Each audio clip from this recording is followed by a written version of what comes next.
Je suis le pasteur Donald Soro et je suis l'époux de... Christine Soro, écrivain, consultante internationale en stratégie d'entreprise et digitale, épouse de pasteur, entrepreneur, coach, conférencière.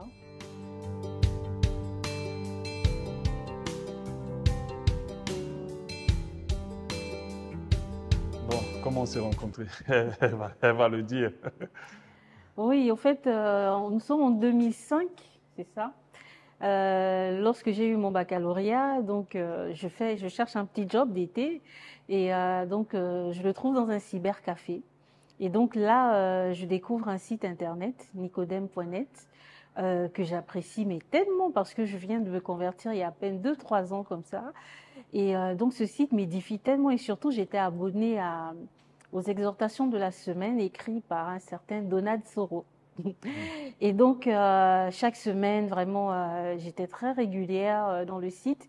Et même que j'étais tellement touchée, édifiée que dans tout le cyber, donc dans toutes les machines, je mettais en favori le site nicodème.net. Et puis, un jour, en échangeant avec un ami, je lui dis, mais vraiment, les fondateurs de Nicodème, ils sont tellement forts, ils sont tellement... en tout cas, pour moi, c'était des Blancs. Et puis donc, je disais vraiment, ces Blancs-là, j'aimerais bien les rencontrer. Et puis il dit, non, c'est un Africain qui a créé Nicodème.net. Je dis, mais c'est pas possible. Il me dit, si. Il dit, d'ailleurs, je peux vous mettre en contact parce que c'est un ami. J'ai dit, non, c'est pas vrai. Et puis, c'est là qu'il nous met en contact avec via Internet avec à l'époque Donald Soro, qui devient mon père spirituel hein, en ligne, on va dire. Non, tu as sauté, hein, Christine. Nous met en contact via Internet. À l'époque, c'était Yahoo Messenger qu'on utilisait pour converser. Bien sûr, on a parlé longtemps sur Yahoo Messenger. En ami, parce que tu étais fiancé, faut préciser. Voilà, tu avais quelqu'un déjà dans ta vie. Mais je sortais d'un gourmand déjà. Non, pas encore. Ah, pas encore, oui, voilà, c'est vrai. Tu étais fiancé, donc en parlant, notre relation évolue. Bon, d'amitié, bien sûr. Oui. Voilà, jusqu'au jour où tu es venu en Côte d'Ivoire. Parce que moi, les relations à distance, je ne suis pas pour.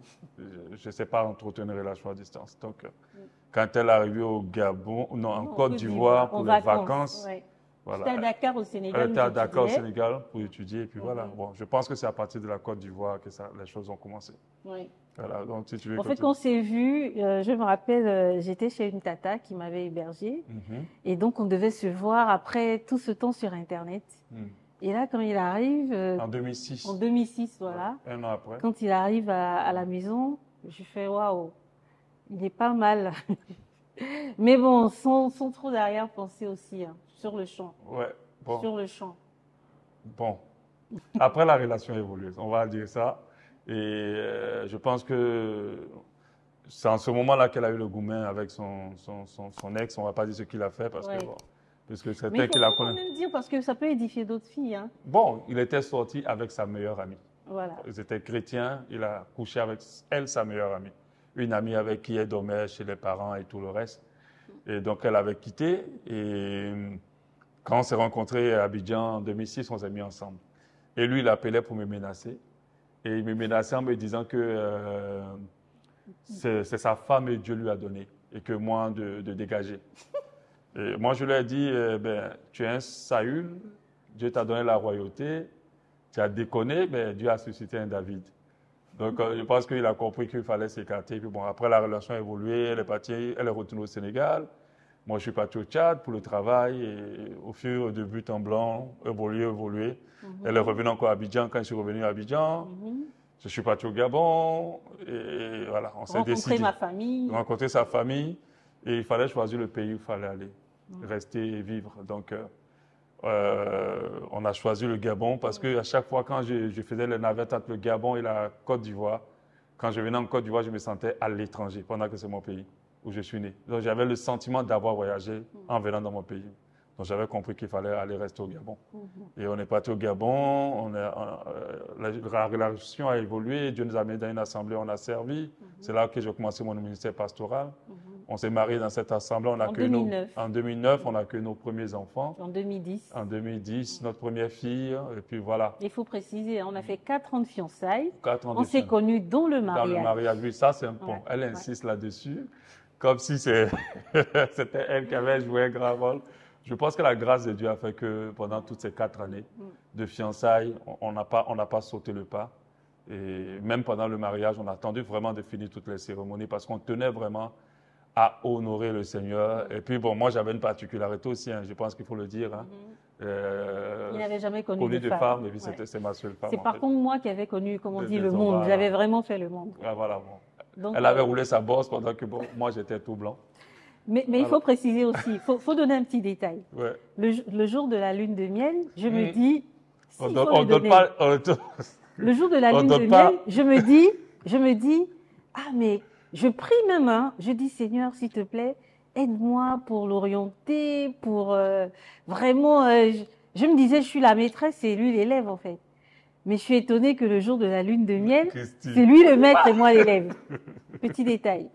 On n'a pas besoin de dire ça. Comme quoi, hein, il faut Dieu, couper ça au montage. Ok, donc voilà un peu comment on s'est rencontrés et puis comment notre histoire a évolué. Comment on s'est retrouvé au Gabon à servir Dieu. Dieu nous a conduits à créer le ministère et on a accueilli nos 4 filles par la grâce de Dieu. Et nous voilà.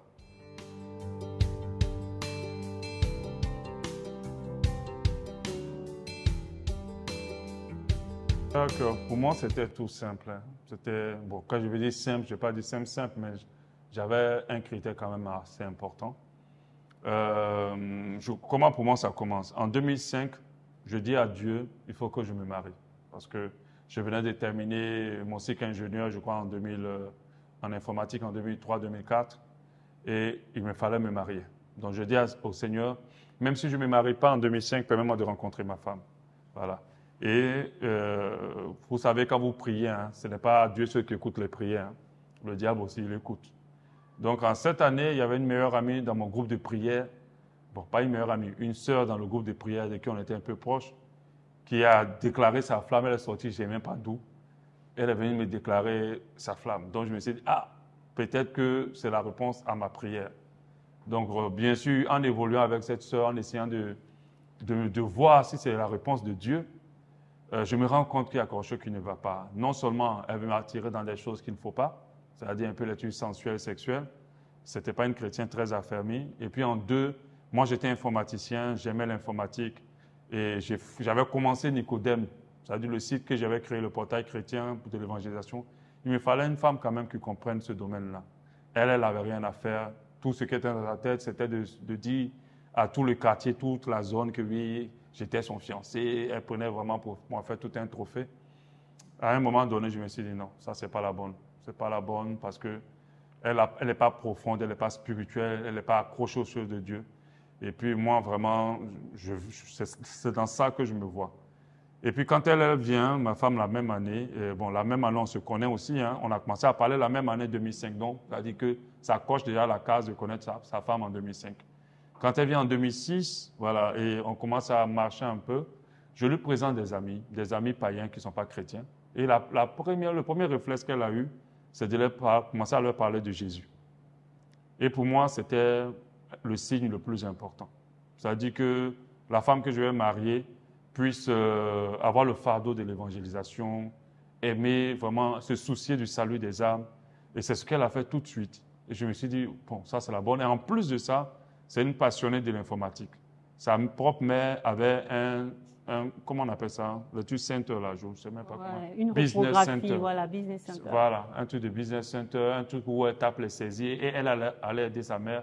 Elle était très passionnée de l'informatique, donc elle comprenait mon domaine.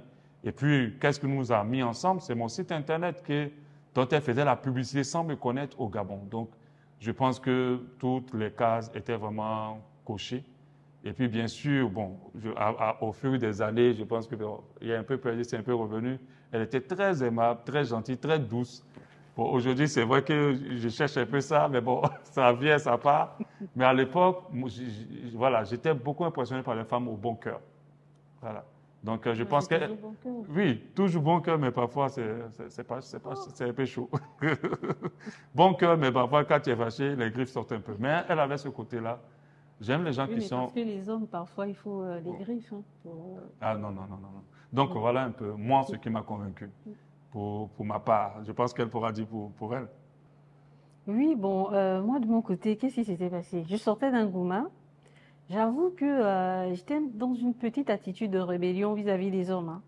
Parce que le gourmand, il était tellement fort, comme il a dit tout à l'heure. C'était pas n'importe quel gourmand. Voilà. Et du coup, il faut dire qu'il y avait déjà une crise au niveau de la confiance envers les Les hommes. hommes de manière générale. Mm. Mais quand l'amour est présent, je pense que, comme on dit, l'amour donne des ailes, hein. Mm. Voilà, on arrive à braver les obstacles. Et au-delà de toutes ces blessures intérieures que j'avais, toute cette déception, en plus de l'amour de Dieu qui me garantissait déjà qu'il m'aimait, je pense que naturellement, l'amour de mon mari s'est créé de façon surnaturelle. Et il faut dire que dans la période, quand je commence à ressentir quelque chose, je retourne à Dakar, quelque chose se passe. J'avais un groupe de prière. Et donc là, je vais voir mon pasteur, je vais voir mon groupe de prière pour dire que voilà, j'ai des sentiments vers quelqu'un qui a aussi des sentiments vers moi. Le premier réflexe à l'époque, mon pasteur, il me dit, écoute, Ce n'est ce pas n'est ton pas mari. lui, ce n'est pas ton mari, laisse tomber, Mm. passe à autre chose. Mm. Quoi, ça m'a choquée. Je me suis dit, mais c'est pas possible, mais je sens que je l'aime. Mais quand ton pasteur te dit, ce n'est pas ton mari, laisse tomber, qu'est-ce qu'on fait? Donc, ce que j'ai fait, je suis rentrée dans un temps de retraite. Je pense déjà avant, pour ne pas te couper, il faut quand même donner cette précision. Ne laissez pas vos pasteurs choisir votre conjoint. Ah ouais, Ah là, il faut le dire. ah ouais. Voilà, c'est pas lui qui vivra avec, il n'est pas Dieu. Il peut vous donner des conseils, mais c'est pas à lui de vous dire avec qui vous devez C'est vous ça. mettre. Voilà, donc tu peux continuer. C'est ça. Et donc, il était très catégorique hein, quand il me l'a dit à l'époque, sans savoir qui était Donald Soro. Parce que je vais donner une précision tout à l'heure. Et donc là, je vais chercher le Seigneur, je fais un temps de retraite, de jeûne, prière. Et là, dans mon temps de jeûne et prière, je reçois une parole dans Ésaïe où le Seigneur me parle et il me rassure, il me dit, ne crains pas, tu ne seras pas déshonoré. Au contraire, il me fait des promesses que je vais enfanter, que voilà, qu'il me bénira, que je vais fleurir, etc. Et je ne sais pas, pendant que je le dis comme ça paraît simple et banal, mais lorsque une parole vient de la part du Seigneur et qu'elle habite en nous, c'est comme si tout l'amour du monde entier était rentré dans mon cœur envers cet homme.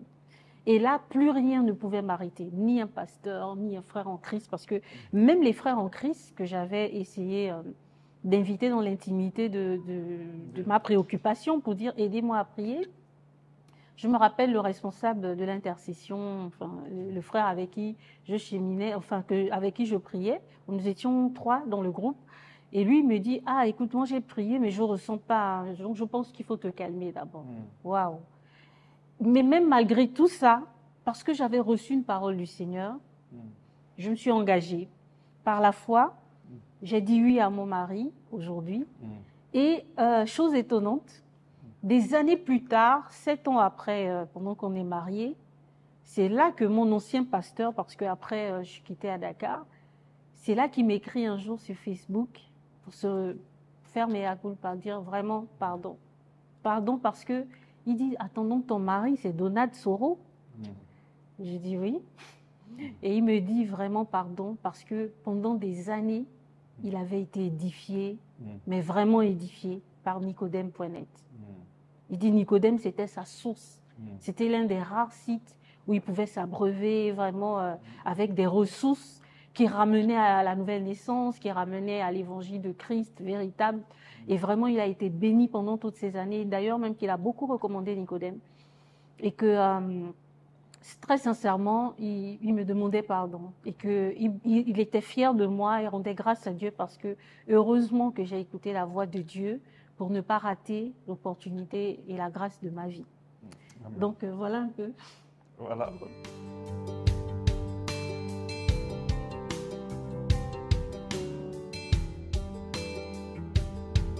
Donc, consommer avant le mariage, possible, conseillé ou pas. Oh, bon, on attend parfois, les gens disent qu'on ne peut pas acheter quoi que ce soit sans l'avoir essayé, sans l'avoir goûté. On entend aussi pas mal de théories qui encouragent même les couples chrétiens à essayer. On a pas mal, moi en tant que pasteur, j'ai suivi pas mal de couples où le fait de ne pas essayer d'abord avant de se marier, c'est chose impossible. Il faut le faire absolument pour ne pas avoir des surprises. Bien sûr, dans certains mariages chrétiens, nous avons eu des surprises, des hommes qui étaient impuissants, des femmes qui étaient stériles, des hommes qui n'assuraient pas. Voilà. Donc, du coup, la justification d'essayer avant de se marier, d'essayer d'avoir des rapports sexuels avant de se marier, surtout si on est sûr de se marier, parce que c'est l'argument que certains se donnent pour dire que si on est sûr de se marier, ce n'est pas un péché. Et bon, pour moi, personnellement, ce n'est pas possible si on lit la parole de Dieu. On l'a dit avec mon épouse, nous avons fait 4 ans de fiançailles, 4 ans où on ne s'est pas du tout touché. Et je vous assure que ça nous a porté beaucoup de grâce après le mariage. Ça nous fait aujourd'hui près de 15 ans. Je crois qu'on part à 15 ans de mariage. Et je crois que si on avait mal commencé, ça allait être un peu compliqué. Bien sûr, on en parle dans ce livre-là qu'on a écrit ensemble. Voilà, ce livre-là qui dit « Veux-tu te marier du célibat au mariage ?» Quelles sont les différentes procédures? C'est-à-dire à partir du fait que tu sois amoureux ou amoureuse, comment tu dois réagir? Et quand tu vas te mettre avec quelqu'un, comment tu dois réagir? Qu'est-ce qu'il faut faire? Qu'est-ce qu'il ne faut pas faire? Dans ce livre-là, on énumère les raisons pour lesquelles il ne faut pas tomber, les raisons les plus pertinentes pour lesquelles il ne faut pas tomber. Et l'une des raisons où il ne faut pas consommer le sexe, l'une des raisons, c'est que le sexe prend beaucoup de place dans une relation. Lorsque un couple commence à s'adonner à cela, et ils vont, comment on peut dire ça, hypothéquer, ils vont sacrifier des moments des moments très importants, cruciaux dans la consolidation de leur relation pour leur mariage. Donc, ça veut dire que le sexe prend énormément de place. On ne sait plus trop qui on a marié. Le sexe peut mettre des étoiles dans les yeux. Et puis après, quand on rentre, quand on a fait le tour du sexe après le mariage et que le sexe est mis de côté, ça n'a plus d'importance comme avant. Après, on se rend compte qu'on a marié quelqu'un qu'on ne voulait pas et qu'on a marié quelqu'un ou qu'on ne connaît pas. Donc, pour moi, clairement, sans détour, sur la base de la parole de Dieu, c'est non. Quand on parle d'impudicité, c'est un rapport sexuel avec quelqu'un qui n'est pas votre mari, ni votre femme. Donc, il n'y a pas une autre définition. Je me rappelle aussi, pour ne pas être long, j'avais parlé de ça avec une sœur chrétienne. Elle a dit non, moi je ne suis pas d'accord, il faut aller dans le rapport sexuel avant le mariage, parce que dans la Bible, le mot fornication n'est pas écrit. Elle a raison, il n'y a pas le mot fornication écrit concrètement dans la Bible, mais l'impudicité, c'est la fornication. Cette sœur-là, elle s'est mariée selon ses règles, et je crois qu'aujourd'hui, elle est divorcée. Elle est divorcée et avec un mariage compliqué et difficile. Mais je pense que quand tu n'honores pas Dieu par sa parole, ne t'attends pas à ce qu'il, lui, en retour, t'honore, ou honore tes engagements, ou honore tes projets ou les choses qui te concernent. Donc, pour moi, c'est non. Je crois que ma femme et moi, c'est sur cette base qu'on s'est mariés. Et si elle peut rajouter quelque chose par rapport à ça. Oui, et toujours concernant le sexe, bon, déjà formellement, la Bible interdit le sexe avant le mariage, formellement. Il y a tellement de versets qui en parlent, mais de façon rationnelle aussi. Il faut dire que, vous voyez, même dans le monde, ceux qui sont occultes, qui pratiquent l'occultisme, une des choses qu'ils font souvent, c'est de coucher, par exemple, avec les petites filles. Pourquoi ? Parce qu'il y a une énergie qui se dégage lorsqu'il y a un rapport sexuel. Et malheureusement, le diable, il met plus en avant ce plaisir-là, de quelques minutes en plus, c'est ce qui est énervant. Hein. Sauf quand on prend des Viagra ou je ne sais pas trop. Sinon, c'est juste pour quelques minutes en plus. Et le diable, il va juste vendre ce plaisir-là et cacher ou voiler tout ce qui se cache derrière. Les conséquences physiques et spirituelles. Voilà, conséquences physiques et spirituelles.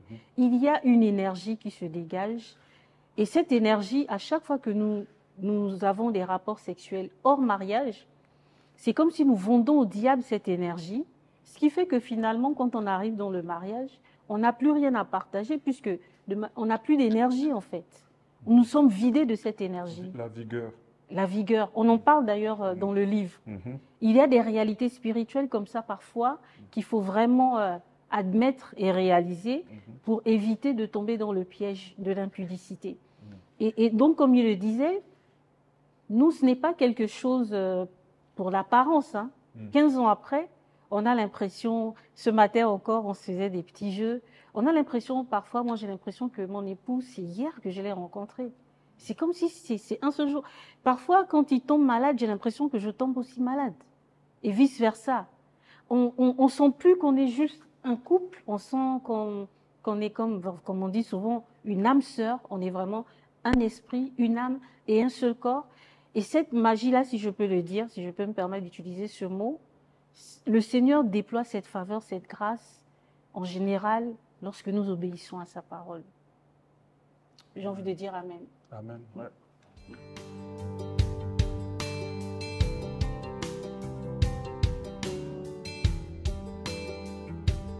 Bon, moi je pense qu'on ne peut pas parler de la soumission sans parler de l'autre aussi, qui est Marie, aimez vos femmes, parce que ce sont des deux versets qui sont liés. Femmes, soyez soumises à vos maris, et Marie, aimez vos femmes. Donc, je vais laisser ma femme commencer. D'accord.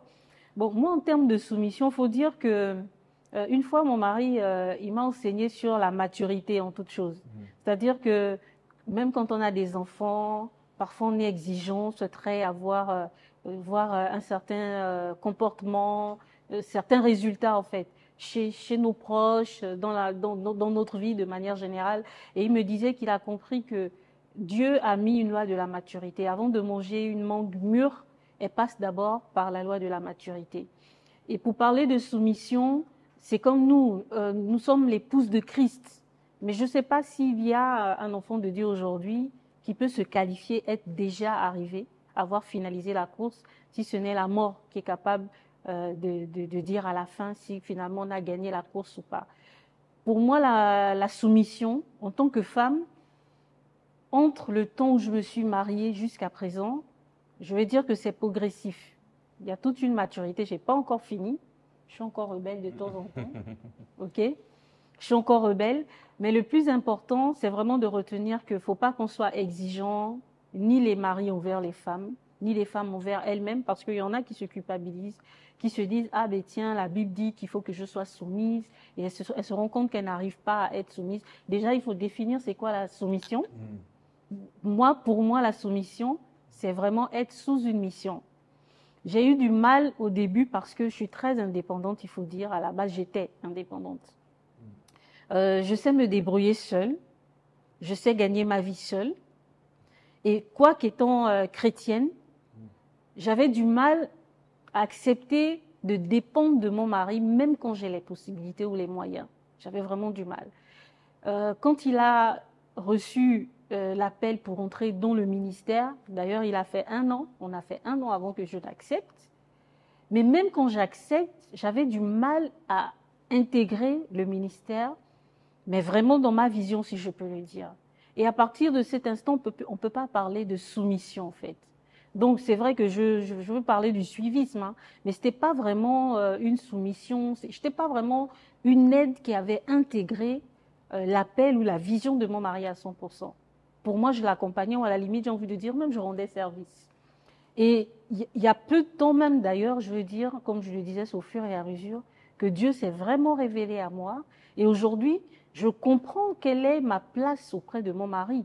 Je comprends que peu importe le potentiel et capacités que Dieu a mis en moi, il m'a créé d'abord pour être une aide pour mon mari. Non pas être une aide pour le monde, mais d'abord être une aide pour mon mari, donc c'est-à-dire pour le ministère, pour l'œuvre qu'il a préparée au travers de mon mari. Mais toutes ces étapes-là, il y a vraiment eu un travail que le Saint-Esprit a eu à faire. Donc pour moi, la soumission, c'est vraiment être sous la mission en tant que femme, être sous la mission de son mari. Il n'y a pas autre chose. Quand il a créé Ève, il dit, je lui ferai une aide semblable. Le féminisme ou l'émancipation aujourd'hui dans la société voudrait montrer que, en fait, voilà, les femmes, on est libres. C'est vrai, on est libre, mais cette liberté, c'est comme l'Église aujourd'hui. On est libre, mais sous la mission du Seigneur, sous la vision du Seigneur Jésus. Donc, voilà. Ok, elle a dit pas mal de choses. Moi, quand je pense à soumission et puis aimer, parce que je n'aime pas détacher les deux, parce qu'ils sont très liés. Dieu a dit, femmes, soyez soumises à vos maris. C'est vrai qu'il a commencé par les femmes. Et ensuite, il a dit, maris, aimez vos femmes. C'est deux choses qu'on ne peut pas expliquer séparément. Quand moi je parle déjà de la soumission, je précise déjà que pour bien le définir, je prends l'image d'une femme qui travaille sous l'autorité d'un patron, c'est-à-dire quelqu'un qui lui paye de l'argent. Comment elle se comporte, même quand elle n'est pas d'accord, comment elle se comporte quand elle veut lui parler. comment elle se comporte quand elle veut le saluer. Donc, c'est un peu cela. Le patron, il est important, mais il n'est pas plus important qu'un mari. Parce qu'au-dessus du patron, c'est l'argent. Mais au-dessus de ton mari, c'est Dieu. Donc, ce n'est pas la même chose. Dieu est plus élevé et plus grand que l'argent. Pourquoi? La femme va mieux parler à son patron. Elle va, même quand elle est fâchée, elle va prendre des dates, des gants pour pouvoir lui dire certaines choses. Pourquoi elle va le respecter? Pourquoi? Par cause d'un salaire, de ne pas perdre un travail. Mais elle doit comprendre aussi que perdre un travail, ce n'est rien devant le fait de perdre l'estime de Dieu, ou bien de désobéir à Dieu parce qu'on a désobéi à l'autorité qu'il a établie sur toi en tant que femme. Donc, quand une femme comprend ça, elle doit comprendre que la soumission, c'est de répondre à son mari avec respect, c'est de répondre à son mari, de le traiter avec respect, c'est d'écouter ce qu'il a dit, de lui obéir. Par exemple, je prends un exemple banal. Il peut dire, ah, s'il te plaît, je veux que tu m'apportes de l'eau à boire. Oh, ok, laisse-moi d'abord, je finis d'abord ce que j'ai à faire. Après, je vais m'occuper de toi. Ce n'est pas respectueux. Elle doit se lever d'abord ou bien dire, excuse-moi un moment, est-ce que tu me permets de finir ça avant? Il peut dire, ok, finis et tu peux. Mais s'il dit, non, je veux boire maintenant, elle doit le faire. Parce que c'est ce que le patron va faire. S'il dit, madame, apportez-moi tel dossier. Monsieur, je sais faire telle chose. Elle ne va pas dire, monsieur, ça te fait telle chose. Elle va dire, monsieur, laissez-moi terminer telle chose, je vous envoie le dossier. Il dira oui ou non. Elle doit écouter. Parce qu'à chaque fois qu'elle se soumet à son mari, elle se soumet à Dieu. Mais il faut comprendre que la soumission n'est pas une exigence. C'est là qu'il y a les couples chrétiens ou les couples pêches. On n'exige pas à sa femme d'être soumise. On ne doit jamais exiger à sa femme d'être soumise. On doit l'inspirer, lui inspirer cette soumission. Elle doit être consciente qu'il faut qu'elle soit soumise à cause de Dieu. Mais le mari ne doit pas dire non, la parole de Dieu a dit que tu dois être soumise à moi. Ce n'est pas à lui de lui dire. Est-ce qu'il lui donne cette envie d'être soumise à lui? Comment il va réussir à lui donner ça? C'est de l'aimer. C'est pour ça que la Bible dit, mari, aimez vos femmes. Une femme qui se sent aimée, elle est naturellement soumise. Un homme aussi de qui la femme est soumise, il aime naturellement la femme. Donc, c'est un peu comme un chien qui poursuit sa queue. Donc, c'est deux règles qui sont liées. Donc, c'est très important que dans le mariage, rien ne doit s'exiger. Tu ne dois pas exiger à ta femme. Si ta femme est rebelle, tu dois comprendre que en tant que chef, en tant que leader, tu as des manquements. Il faut que tu travailles à ça. Il faut que tu sais qu'elle n'est pas aimée comme il faut. Une femme qui n'est pas aimée va toujours avoir un comportement désagréable. On ne justifie pas ça. Quand elle est enfant de Dieu, elle ne doit pas dire parce qu'il est comme ça, je dois être comme ça. Lui aussi, il ne doit pas dire parce qu'elle est rebelle, moi aussi, je n'ai pas envie de l'aimer, je ne l'aime pas. Non. Elle ne doit pas aussi exiger à son mari, non, tu n'es pas romantique, tu ne m'aimes pas ci, tu ne m'aimes pas ça. On n'exige pas. L'amour, ce n'est pas forcé. Donc, pour moi, la soumission, c'est un peu ça. Le fait que la femme le soit, elle doit réaliser que c'est à Dieu qu'elle est. Le mari aussi, c'est important parce que Christ, il a dit, comme Christ a aimé l'Église, aime ta femme. Maintenant, il y a une chose que je vais dire pour terminer mon propos. Il y a des formes de soumission qui sont dangereuses. Surtout quand ça se mélange avec la culture, avec la manipulation, où certaines femmes perdent de toutes leurs personnalités, elles ne sont plus rien, elles sont comme des objets pour leur mari. Elles sont malheureuses, mais le mari l'attire dans des voies qui ne glorifient pas Dieu. Elles sont obligées de dire, oui, c'est mon mari, comment je vais faire, je dois m'être soumise. Pendant qu'il est en train de t'amener quelque part qui n'est pas bien. Pendant qu'il est en train de faire de toi une personne qui ne plaît pas à Dieu. Pendant qu'il t'amène dans une vie qui est en train de te détruire. Et tu dis, oh, c'est mon mari, je me soumets, je dois me soumettre. Non, elle doit se soumettre au niveau de où elle sent que le mari l'amène dans de bonnes choses. Maintenant, quand elle n'est pas d'accord, moi, je ne le permets pas, je n'encourage aucune femme d'élever le ton sur son mari. Ça ne le fait pas. De l'insulter, de mal lui parler, peu importe tous ses désaccords, comme son patron. Elle doit dire, ah, monsieur, à son patron, c'est ce qu'elle dirait. Monsieur, ah, vraiment, ce que vous avez dit, je ne suis pas d'accord. La manière dont vous avez parlé, vraiment, ça m'a un peu frustré, tout le reste. Mais bien sûr, avec respect. Si le mari est sage, ou son patron est sage, il va dire, ah, excusez-moi, mademoiselle, ce n'était pas mon intention. Et ça va mieux aller. Mais quand il dit, non, mais comment tu oses me faire ça? Toi, tu te prends pour qui? Et elle commence à crier, à mal parler. Et ça, c'est grave. Pourquoi certaines sœurs sont parfois dedans? C'est parce qu'elles n'ont pas réussi à faire la transition entre quitter d'une relation de copain-copine à une relation de mariage. Copain-copine, il n'y a aucun engagement. Dieu ne va pas régir des relations où il n'est pas glorifié. Donc, il n'y a aucun engagement. Si vous battez, si la femme te domine, tu domines la femme, c'est vos problèmes. Ça, ce n'est pas Dieu. Mais dès que vous rentrez dans le mariage, tu dois comprendre que chacun a sa place. La femme et l'homme sont complémentaires. Chacun doit être dans son niveau. Une femme qui cherche à devenir un homme, c'est-à-dire quoi? Qu'elle va avoir l'autorité, être autoritaire, vouloir diriger les choses, ça c'est un homme. On appelle ça du désordre. Un homme aussi qui se laisse traîner par une femme dans tous les décisions. Ça dit, oh c'est ma femme, ce que femme veut, l'homme veut, Dieu veut, c'est ce que certains m'ont dit. Il y a un monsieur qui a dit ça. Donc il dit oui, amen à tout ce que sa femme dit. Pour lui, quand sa femme se fruit, c'est sacrilège. Donc il doit toujours obéir. Ça c'est du désordre. Ça ne va pas amener quelque part parce que ce n'est pas à la femme que Dieu a donné la mission de conduire le couple. C'est à l'homme, c'est lui le chef. Mais chef, ce n'est pas le fait d'écraser l'autre. Chef, c'est d'amener l'autre dans une meilleure vie pour nous deux. C'est de conduire l'autre dans ce qui glorifie Dieu. Et puis, bien sûr, c'est d'aimer l'autre, c'est d'être le premier à être humble. C'est le chef qui sait arranger les situations, les problèmes. Ce n'est pas lui qui bouge, ce n'est pas lui qui s'efface, ce n'est pas lui qui gâte, ce n'est pas lui qui fait tape des crises de colère, ce n'est pas lui qui lève le ton. Voilà, donc voilà un peu. Donc, on en parle clairement, déjà dans ce livre, on en parle clairement de l'ordre de Dieu dans le mariage. Et puis dans le livre que ma femme a écrit elle-même, Voilà. elle parle vraiment de comment une femme doit se comporter Voilà. et afin de mieux vivre 16 règles de la femme, 16 règles d'or de la femme épanouie. Et je voulais aussi compléter, dire que quand on parle aussi de soumission, pour enchérir ce qu'il a dit à la fin, il faut faire attention. Hein. Là, je m'adresse aux femmes. Une femme qui est battue dans son foyer, on ne va pas dire, bon, c'est ton mari, il faut accepter. C'est toi qui as fait quelque chose et puis tu as frappé, tu l'as provoqué. Non. Voilà, non, c'est pas possible. Pas bon. On ne peut pas parler de soumission. On peut pas parler de soumission. Il faut avoir des valeurs, il faut se mettre des balises et se dire, dès lors où ces valeurs, ces balises sont touchées, en ce moment, on n'a plus raison d'être soumise. Il faut quitter complètement, jusqu'à résoudre la situation. Ouais. Parce qu'il y a beaucoup comme ça qui supportent en se disant non, mais comme la Bible dit, bon, les être mamans soumise. le disent des fois. Voilà, mais c'est pourquoi tu as parlé de culture aussi. Voilà, les mamans le disent, non, voilà. Les mamans le et disent. ça, ce n'est pas possible. Une femme qui est battue, une femme qui est méprisée. De plus en plus, mon mari et moi, on croise beaucoup d'hommes, surtout, je veux parler des pervers narcissiques. Ils sont nombreux, Et même dans l'église, hein, dans l'église, on a plein de pervers narcissiques. Voilà. Qui font tout pour contrôler la femme, qui font tout. Il a réduit un état d'objet. Un état d'objet où à un moment donné, elle sent qu'elle n'a plus de valeur, elle ne vaut plus rien, elle a l'impression qu'elle dépend complètement du monsieur. Et une fois qu'il a tout ce contrôle-là, c'est fini, en fait, pour elle. Et justement, j'en parle, comment on est délivré dans ce livre, Les 16 règles d'or de la femme épanouie, qui est disponible aussi sur Amazon, en ligne, sinon en physique à Libreville ou à Abidjan. Voilà. Pour terminer sur la soumission, ce qu'elle a dit, on a le cas d'Abigaël et de son mari. Quand David a envoyé ses soldats pour leur demander de les nourrir parce qu'ils avaient faim, et le mari avait dit non, niet, on ne leur donne pas à manger. Et quand ils sont venus dire à David, David a dit, envoyez les soldats pour les tuer tous, jusqu'aux chiens, aux chats, tuer tout le monde, les enfants, le mari. Mais Abigaël, si elle était dans la position de soumission, qu'est-ce qu'elle aurait fait? Elle serait restée tranquille sur la décision de son mari.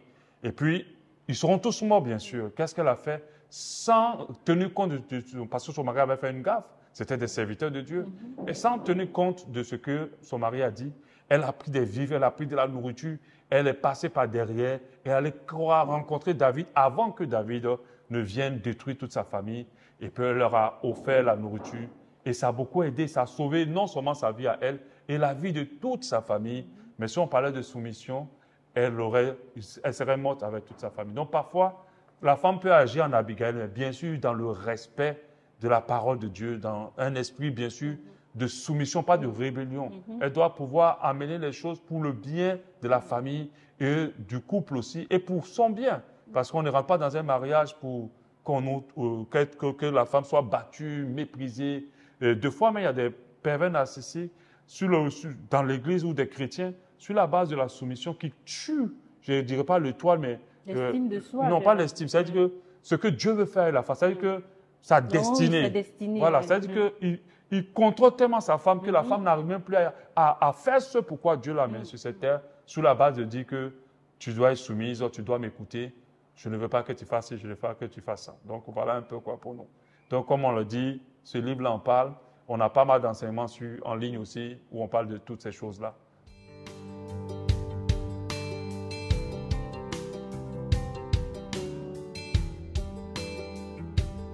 Oui, demande en mariage pour nous. Oui, demande en mariage, oui. Vous m'avez offert une bague de fiançailles. Une bague de fiançailles. Voilà. Bon, moi, j'insiste là-dessus quand je donne mes enseignements. Hein. C'est toujours important qu'il y ait une demande en mariage. Je dis ça aux sœurs. Vous vous embarquez dans les relations, on s'aime, on s'aime, on s'aime, et pour rentrer dans le mariage, et puis à un moment donné, le monsieur te dit, mais je t'ai jamais demandé un mariage. C'est vrai, quand ça se prend la tête, mais moi, je t'ai jamais demandé un mariage. Non. La demande en mariage, la parole a une importance. Il faut que la sœur s'attende à ça. Il faut que l'homme lui dise clairement et officiellement, sans mélange, sans contour, qu'il désire vraiment marier cette femme. Nous, on l'a fait. On s'est déjà mis ensemble, mais j'ai compris cela et je l'ai fait réellement. C'est pour ça que quand vous partez à la mairie et qu'on vous demande, voulez-vous épouser tant, on ne s'attend pas pour dire, vous ne pouvez pas répondre pour dire, mais vous-même, vous le savez, si je ne voulais pas l'épouser, j'avais fait quoi ici? Le maire ne va pas valider ce mariage. Il faut que l'acceptation de ce contrat soit claire et nette. Confirmée. Donc oui, il y a une demande en mariage. Après, il y a eu des cheminements de fiançailles. Et puis, on a fait la dot au Gabon. C'est super salé parce que je suis ivoirienne et gabonaise. C'était 1,5 million en espèces. On va raconter la petite anecdote. Hein. Ouais. À l'époque, puisque quand on se met ensemble, lui, il va travailler au Tchad. Et puis moi, je rentre de Dakar, je vais au Gabon. Donc, quand je vais au Gabon, je vais prendre des renseignements. Il me dit, écoute, va voir les parents pour savoir un peu comment ça se passe pour la coutume. Et donc, là, je vais chez mon papa. Il dit, bon, 2 millions en espèces. 2,5 millions. Et puis, 2,5 millions. Et puis, sans compter qu'il y a le matériel qui coûte aussi vraiment salé. 1 million et quelques. Et donc, pour moi, bon, tout naturellement, j'écris à mon fiancé pour lui dire, ah, écoute, papa a fait... Il demande 2,5 millions. Il dit quoi? Mais si j'ai 2,5 millions, je vais investir dans mon ministère Nicodème et tout. J'ai dit quoi? Mais pour moi, c'était une insulte. On a eu un choc de culture. Il y a eu vraiment un choc de culture. Dit, donc j'ai pleuré, je me suis dit, mais donc mon fiancé, il m'aime pas. Il m'aime pas. Donc c'est qu'il m'aime pas en fait. Comment il peut me mépriser comme ça? Parce que chez nous, on valorise la femme en fonction de ce que tu apportes. Alors qu'ici en Côte d'Ivoire, on marie avec 25 000, 50 000. À l'époque, je pense que ça a un peu évolué légèrement, mais je pense qu'il y en a encore 50 000, 25 000. Donc, moi, j'étais choqué. Et moi aussi, j'étais choquée. Voilà. Parce que chez nous, on valorise en fonction de ce qu'on apporte.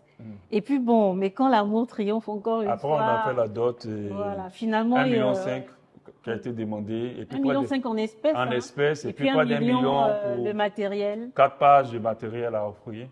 Et par la grâce de Dieu, on n'avait pas tout le matériel et elle n'avait pas tout acheté. Et puis pendant qu'ils étaient en train de vérifier, la pluie est tombée, donc ils n'ont pas vérifié. Et par la grâce de Dieu, ils nous ont rappelé le lendemain, après le mariage. Ils ont dit, vous nous devez. Vous nous devez. On a dit, on arrive. Ça fait 15 ans qu'on arrive pour compléter le reste du matériel. Donc voilà un peu l'anecdote. Ouais. Voilà.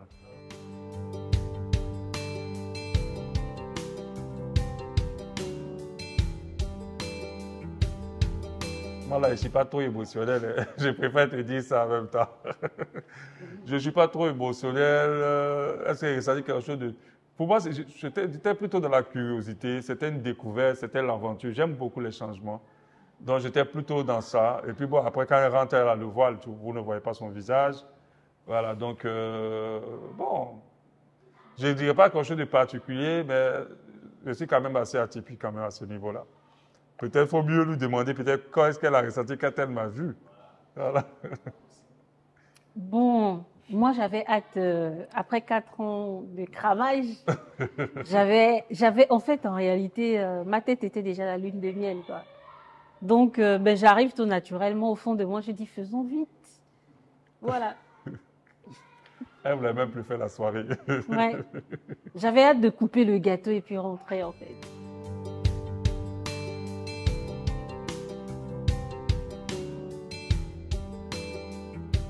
Oh, bon, c'est vrai que, je reprends rapidement, en premier, c'est vrai que les chrétiens diront tout de suite, c'est Dieu, il faut mettre tout sur Dieu. Je suis pasteur, hein, et je crois que cette réponse-là, je pense pour certains, n'est pas sincère, elle n'est pas vraie en fait. Voilà, de dire cela. On croit, on réalise que c'est la grâce de Dieu qui nous porte, hein, ça on le connaît. Mais on croit aussi que le mariage a des principes qu'il faut respecter pour le stabiliser. Ouais. Donc, je pense que ce qui nous aide beaucoup, comme tous les couples, on a eu des moments de tempête. Obligatoirement, il y en a forcément. Mais c'est l'amitié qu'on a développée. On est amis. Voilà. On parle beaucoup. On s'explique toujours toutes nos journées. Tous les détails. Tous les détails. Ouais. On est en contact plusieurs fois dans la journée, même quand on n'est pas ensemble. Et on résout nos problèmes nous-mêmes. on ne explique jamais nos problèmes Jamais. à quiconque depuis Jamais. tout le temps qu'on s'est marié. Je pense qu'une seule fois, c'est arrivé, mais on l'a tellement regretté. Ça, c'était peut-être, bon, c'était une petite erreur, mais 15 ans de mariage, on n'explique jamais nos problèmes à quiconque.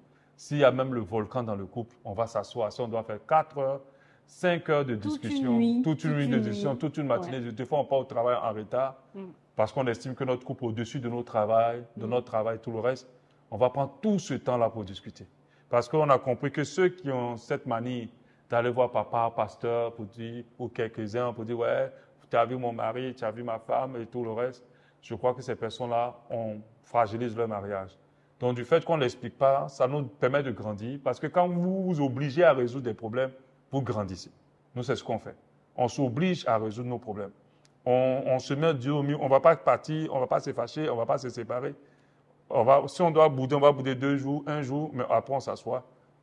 Tu viens là, soit c'est moi qui va là au réveil le matin. Bouder même là, c'était avant. C'était avant. Sinon maintenant, Ouais, bon, c'est quand je parlais de maturité, ouais. Voilà, c'était au début. Oui. C'était moi qui étais la championne Mais on a arrêté. Voilà. Soit Mais je maintenant, la réveille tôt le matin, puis on Voilà. en parle, soit elle va venir vers moi, on va toujours parler, mais on ne va pas expliquer. Donc vous pouvez vivre avec nous. Vous avez dit ce couple, ils n'ont jamais de problèmes. Oui, on en a. On en avait. Voilà. Mais on ne va jamais expliquer nos problèmes à qui. Ça, c'est l'un des secrets importants. On applique les règles du mariage. Communication, communication, communication. C'est vrai qu'on prie aussi à 2 parfois. On a un culte de famille aussi avec les enfants. Et je crois que c'est nos secrets. Oui. Voilà. Et puis il faut donner aussi un autre secret. Ça va paraître éloigné ou banal, hein, mais le côté finance. On ne dépense pas, même pas 10 000 sans en parler à l'un ou à l'autre. On a tous nos comptes communs. Notre argent est Notre ensemble. argent est ensemble. Nos dépenses sont ensemble. Nos investissements sont ensemble. Il n'y a rien que l'autre fasse à Que l'autre côté n'est pas au courant. sans que l'autre ne soit au courant. Tout ce qu'on fait est connu de nous deux et c'est ensemble qu'on les valide. Peu importe l'urgence, c'est ensemble qu'on valide Voilà. nos finances. Ça, c'est très important parce qu'aujourd'hui, de plus en plus, même dans l'Église, en tout cas, moi, je suis choquée de voir qu'il y en a. Le mari gère ses finances, Et la femme gère ses finances. Forcément, le diable va trouver une porte. Je pense qu'il y a déjà un problème de confiance. Déjà. De confiance. Donc il y a ce point-là. Et puis, il a parlé tout à l'heure hein, au niveau de l'amitié. Une fois, on échangeait, lui et moi, et puis je lui ai dit, je rends grâce à Dieu. Enfin, on avait une petite crise. Hein, et puis, je lui disais que je rends grâce à Dieu parce que je me rends compte que le fait que l'amitié soit réelle entre nous, ça fait que, bon, même quand il y a des soucis, il reste mon meilleur ami. Voilà, je reste sa meilleure amie. On veut toujours tout s'expliquer, donc il y a toujours cette envie de parler, d'échanger, de résoudre les choses, de raconter ce qui arrive dans la vie de certaines personnes. Donc moi je vais vraiment insister sur l'amitié, mais au-delà de l'amitié aussi, il a abordé tout à l'heure, vous savez, il disait une fois qu'un jour il était en France. Et puis, il était choqué de voir plein de vieux blancs un matin sortir, aller faire des courses, puisque c'est tout ce qu'il leur reste à faire. Et à un moment donné, il a réfléchi quand même. Il s'est dit, mais voilà des blancs qui ne sont pas forcément chrétiens. Et qui vivent longtemps. Mais qui vivent longtemps. Comment est-ce possible? Et les couples aussi. Vous voyez des couples qui ont 50 ans de mariage, qui ont 40 ans de mariage. Mais ils ne vont pas forcément vous dire qu'ils sont chrétiens. C'est clair que quand on est chrétien, on a la faveur de Dieu qui n'a aucun prix, qui est au-dessus de tout. Mais il faut comprendre aussi, et on le dit d'ailleurs dans ce livre-là, que Dieu a créé des règles et des normes qu'il a cachées. D'ailleurs, la Bible dit que la gloire des rois, c'est ça, c'est de découvrir. Bon, je paraphrase. Hein. Tu vois un peu le verset qui dit que, c'est-à-dire que Dieu, il cache des lois, et puis nous, notre rôle en fait, c'est de découvrir en fait ces lois-là. Dieu, il a mis des lois. C'est lui l'auteur du mariage. Dans ce mariage ou dans cet univers, il a mis des secrets, des principes. Et il suffit qu'on applique ces principes-là. Qu'on soit chrétien ou pas. Qu'on soit chrétien ou pas, pour jouir finalement de l'épanouissement conjugal en fait. Notamment l'amitié, développer l'amitié, développer l'entente.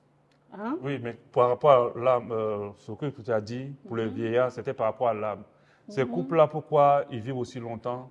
Ils vont prioriser les restaurants, ils vont prioriser Voilà. les moments de qualité, ils vont prioriser s'amuser. Nous, jusqu'à aujourd'hui, on n'est pas aussi vieux que ça, on n'est pas vieux même du tout. Mais on a encore des moments comme les restaurants, la sortie à l'hôtel. On prend du temps pour nous et on y met de l'argent. Vous voyez? Certains couples vont tellement se concentrer à construire des maisons, c'est-à-dire des projets tellement bateaux parfois qui détruisent. C'est-à-dire qu'on finit de construire une maison, on rentre dedans, le mariage est déjà détruit. Donc, au lieu d'investir parfois sur le bien-être du couple, parce que ce qu'il faut bâtir, c'est le mariage beaucoup plus. Quand un mariage est stabilisé, quand un mariage est bon, ça dépeint plutôt favorablement sur les enfants. Et puis, ça dépeint sur beaucoup de choses. C'est-à-dire qu'il y a beaucoup de choses qui est béni. Donc, nous, on a encore des moments de restaurant, on a encore des moments d'hôtel. Je me rappelle que récemment, on est parti à un hôtel, on a passé du temps. On a encore des moments de piscine, on a encore des moments de rigolade, de jeux. Et on a un principe. Voilà, récemment, on était plutôt à Yamoussoukro. On était à Yamoussoukro. On a dépensé de l'argent juste pour aller passer du temps avec les enfants et avec nous-mêmes pour se faire du bien. Quand nous faisons du bien à notre âme, ça fait du bien au couple. J'étais à un séminaire que j'avais animé récemment et la femme disait, elle a posé sa question, elle dit, pasteur, est-ce qu'il est interdit par la Bible que le mari m'envoie au restaurant? Je dis non, mais en fait, elle était en train de dire quelque part, c'est vrai qu'on est chrétien, on a un certain âge, parce que c'est une femme d'un certain âge, mais j'ai envie encore des moments de qualité. Vous voyez? Mais des fois, les chrétiens spiritualisent tellement tout qu'ils n'ont pas le temps pour sortir avec leurs femmes. Ils n'ont pas le temps pour aller au restaurant. Ils n'ont pas le temps pour aller voir des moments agréables, des belles plages. Pourquoi pas voyager même dans d'autres pays? Nous, on le fait. Donc, je Et pense une petite anecdote. Hein. Nous, on a un principe depuis qu'on est mariés. Bon, nous, on s'est mariés le 26 décembre. Donc, chaque 26 décembre, s'il faut épargner, puis même si vivre la janviose, comme on dit souvent, on va vivre la janviose, mais le décembre, là, on sort en famille avec tous les enfants. Alors, On s'en va deux jours, 3 jours, soit on va dans un grand hôtel. En tout cas, on se fait plaisir. On se fait vraiment plaisir. Et jusqu'à présent, quand vous échangez avec les enfants, ils gardent tous ces souvenirs-là. À chaque fois, ça nous fait tellement, tellement de bien qu'on prend plaisir. Des fois, on est assis en famille, on regarde les photos, on essaie de se souvenir, on se moque, on essaie de rigoler un peu ensemble. Et je pense que c'est important au niveau des couples d'avoir des moments de qualité. Voilà, des moments de qualité. Oui, c'est important.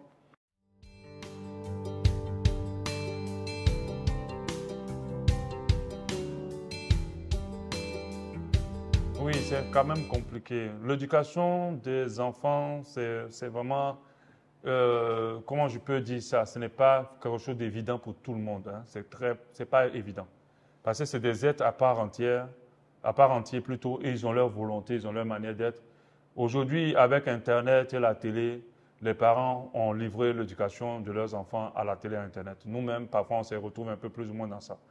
Mais aujourd'hui, moi, j'y veille. Par exemple, j'ai que 4 filles. Il y a 2 adolescentes déjà qui sont un peu en train de rentrer dans la crise d'adolescence. Mais en tant que père, j'ai l'œil sur eux, je veille. On fait des cultes de famille chaque dimanche soir. Et à ce dimanche-là, j'aborde mes enseignements, mes exhortations plutôt. C'est vraiment qui concernent les choses qui les concernent. Par exemple, je me rappelle de la fois où j'ai parlé des abus sexuels à mes filles. J'ai dit, vous savez, c'est quoi un pédophile? Elles disent non, elles ne connaissent pas. Et je leur ai dit, ce sont les grands qui sortent avec les enfants. Parce que je leur ai expliqué. Et puis, je leur ai expliqué comment ça commence, comment ça se passe, et ainsi de suite. Et puis, j'ai dit, ces personnes en font des mauvaises choses, ce n'est pas de Dieu. Et je leur ai expliqué. Je leur ai parlé je crois qu'il y a peut-être 3, 4 mois ou 5 mois, je leur ai parlé de l'homosexualité. Qu'est-ce que c'est? Et puis, je leur ai expliqué que la Bible dit que ce n'est pas une bonne chose. Ces choses-là auxquelles nos enfants sont exposés à travers les écrans. Aujourd'hui, nous, nos enfants sont adolescentes, les 2 filles, les 2 premières, mais on ne leur donne pas de téléphone. On ne le fait pas pour le moment. Elles ne vont pas à l'école seules. On va les déposer. Mais en dehors de toute cette surveillance, parce que quand je le disais devant des chrétiens, ils m'ont dit, oh, pasteur, les chrétiens ici en Côte d'Ivoire, pasteur, on ne surveille pas femme. Bon, c'est une manière de dire que peu importe ce que tu as fait là, elle peut même t'amener une grossesse. J'ai refusé cette pensée-là. Je me dis, en tant que père, il faut que je surveille mes enfants. Ma femme aussi, elle veille. Elle essaie de développer l'amitié. Bon, moi, avec les 2 grandes, c'est un peu compliqué. Mais avec les 2 petites, quand même, on essaie un peu. Les 2 grandes, elles ont tellement... Je suis le méchant policier, ma femme est la gentille policière. Donc, au méchant policier, des fois, on ne souffre pas. C'est moi qui suis dur. mais on prie. Il faut qu'on ait des cultes de famille avec nos enfants. Ça nous rapproche, ça leur permet de s'exprimer, de poser des questions sur Dieu.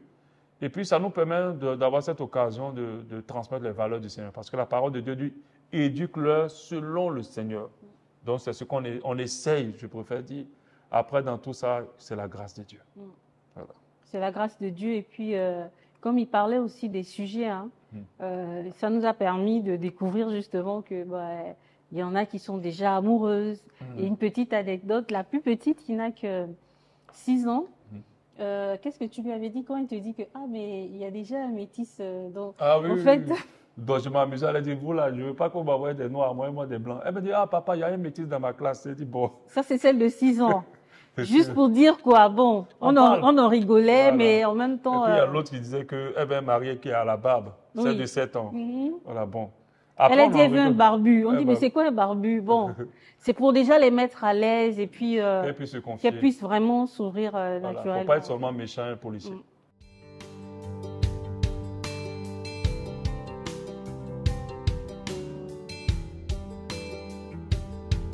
Oh, ça c'est toute une histoire. Parce qu'elle, faut dire que c'est aussi en même temps un gros témoignage. Elle a vécu, comme elle a dit, dans le monde. Et au Gabon, c'est un pays, dès que vous avez le bac, il faut faire d'abord l'enfant. Même si vous n'avez pas de mari. Parce que l'enfantement, c'est la chose la plus importante là-bas, qui valorise les femmes.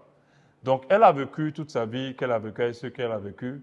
Elle n'a jamais eu d'enfant, pendant que toutes ses sœurs étaient avec déjà leur enfant. Donc, quand elle partait dans les fêtes, on l'insultait pour ça. Il y a même ses mamans, une des mamans quand on dit maman au Gabon, il n'y a pas de tante. Les tantes, c'est les mamans. Une des mamans qui lui a dit, mais toi, depuis là, tu es stérile, tu ne fais pas d'enfant et tout ça. En ce moment, j'étais au Tchad, elle m'a appelé en pleurs, dit qu'on mettrait de stérile, je ne sais pas qu'est-ce qui m'arrive et tout là. Bon, je lui ai dit, moi, j'ai dit, mais ta tante, elle est folle, tu n'es même pas mariée, tu demandes un enfant. Bon, en ce moment-là, on n'était pas encore très bien imprégné de la culture gabonaise. Et quand on se marie, la pression qu'elle avait, c'était de tomber enceinte tout de suite. Et comment on fait? Donc, c'était vraiment, je dois tomber enceinte, je dois tomber enceinte. Quand les règles venaient, c'était vraiment la souffrance, quoi. Et puis, un jour, après 3 mois de mariage, on n'a pas traîné du tout. Elle ne se sentait pas bien, au point même de se coucher par terre et tout le reste. Et on est parti d'abord dans un premier hôpital, un grand hôpital. Une clinique. Une grande clinique. Ils ont dit, non, madame, vous n'êtes pas enceinte, on ne voit rien, mais néanmoins, on va vous laver le ventre. On a trouvé ça bizarre. Elle est non, c'est un œuf blanc. Un œuf blanc. Un œuf clair. Un œuf clair, on va vous laver le ventre. On a trouvé ça bizarre. Ma femme dit, non, je sens quelque chose se passe. Et puis, elle est partie dans un petit hôpital perdu quelque part, une petite clinique perdue dans un quartier paumé. Et puis, c'est là-bas, le monsieur a dit, non, mais il n'aurait pas dû vous mettre... le truc qu'on met là, il devait utiliser la sonde juste pour écouter. L'échographie normale. Voilà, l'échographie normale, il devait faire la sonde pour écouter juste un bâtiment. Ouais. Voilà. Et c'est comme ça qu'elle a écouté le bâtiment de notre première fille. C'était extraordinaire, j'avoue. Je me dis, moi maintenant je vais devenir papa. Bon, pour moi ça m'a fait beaucoup. Je ne suis pas quelqu'un de très expressif émotionnellement, mais bon, c'était extraordinaire. La naissance de cet enfant-là nous a apporté beaucoup de joie. Ça a essuyé sa honte aussi, parce que toutes ces humiliations. Mais après, on était à un stade maintenant où on ne voulait plus d'enfants. Voilà, donc, c'était compliqué. Donc, il y a 2 enfants parmi les 4 qu'on ne voulait même pas. Mais Dieu a fait grâce et elle qui pleurait pour les enfants, c'était une bénédiction, c'était une grande joie. C'était une curiosité de voir à quoi l'enfant va ressembler. Voilà, donc, on a pris beaucoup de joie. L'éducation même de nos bébés s'est fait à 2. Moi, je suis un papa qui donne le biberon, je suis un papa qui lave les enfants, c'est un papa qui prépare la nourriture. Voilà, donc c'est un peu ça. Et pour la petite histoire, c'est un grand cuisinier et Dieu m'a fait la grâce. Depuis 15 ans, j'ai cuisiné peut-être tout au plus, peut-être 20 fois dans ma vie. Sinon, en général, c'est lui qui a la cuisine. C'est moi qui fais la cuisine. C'est lui qui fait la cuisine à la maison. Et des grands plats, je vous assure. Bon, je suis passionné de cuisine.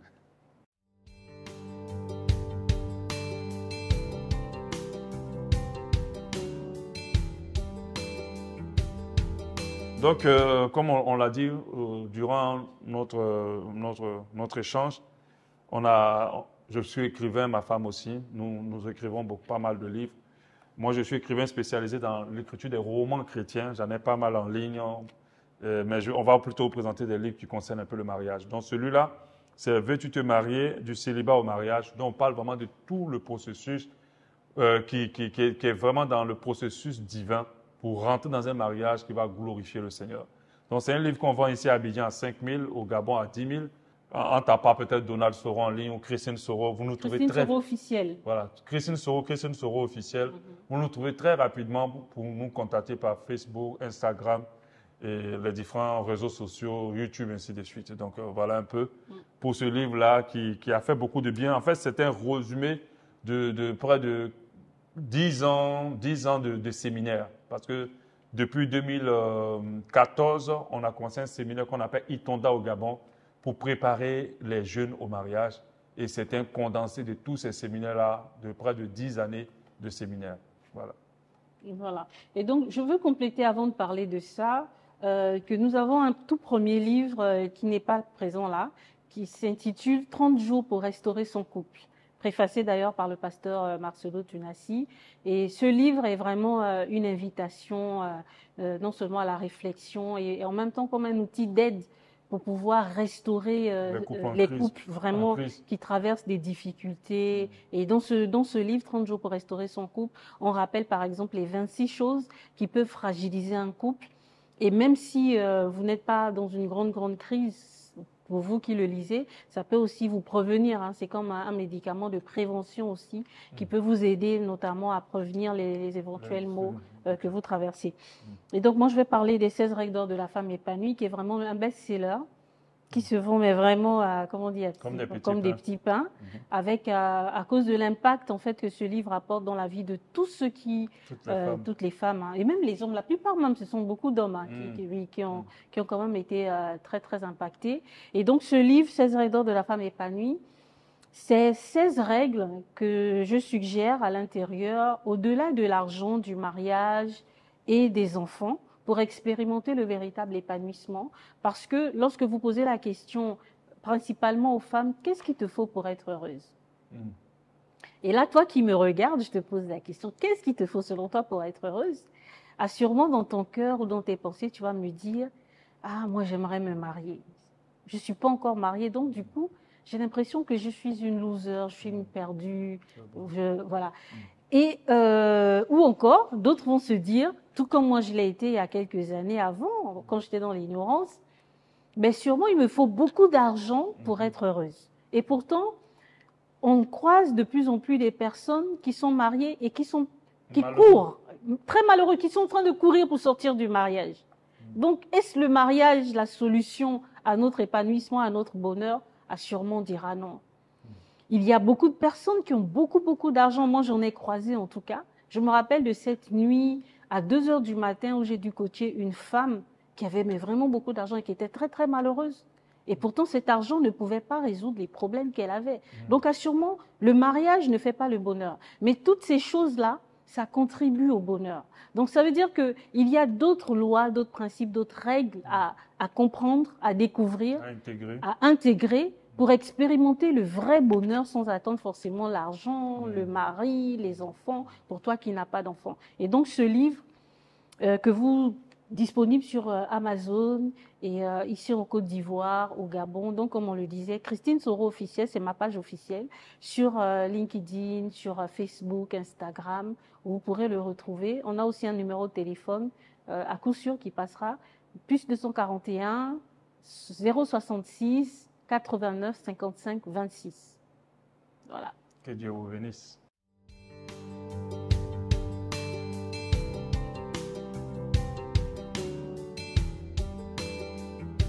Tu ne vas pas dire ça. Bon piège. Bon non, piège. Moi, c'est fini. Bon piège. Non, il n'y a pas de piège. Bon piège. C'est fini. Christy, je t'aime. Faut filmer ça. Tu attends de rêver ou quoi? Faut filmer ça.